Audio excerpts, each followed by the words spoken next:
The following is from my book, Suffering and Difficulty, the conclusion to the chapter on obedience.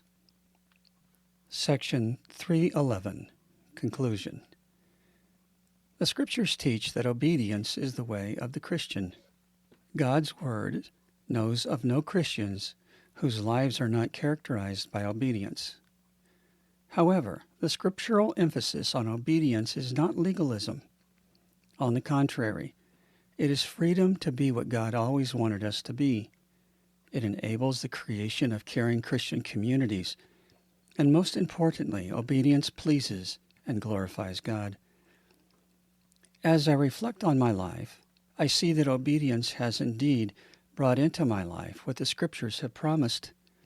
I have not sought peace, fulfillment, joy, meaning, purpose, or even a relationship with Christ. What I have done is, in whatever condition I have found myself, I have sought, by prayer and the study of God's Word, what it is that God would have me do.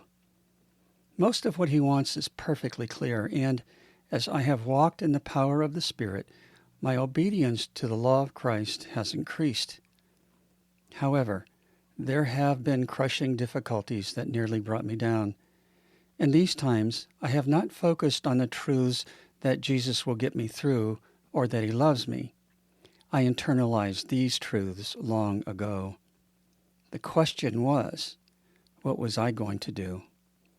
Thus, I sought to know and live out what I was supposed to do, that is, obey, learn from the difficulty, and gracefully submit to God's will in permitting the difficulty. In other words, I focused on obedience. For more than anything else, I desperately desire to glorify my God, for He is worthy beyond words.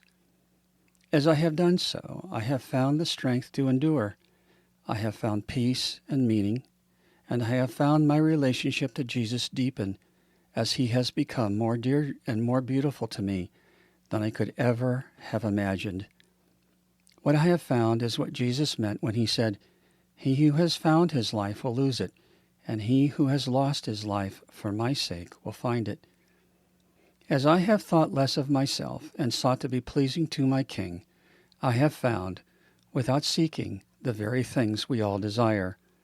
Obedience is the blessed way of the Christian.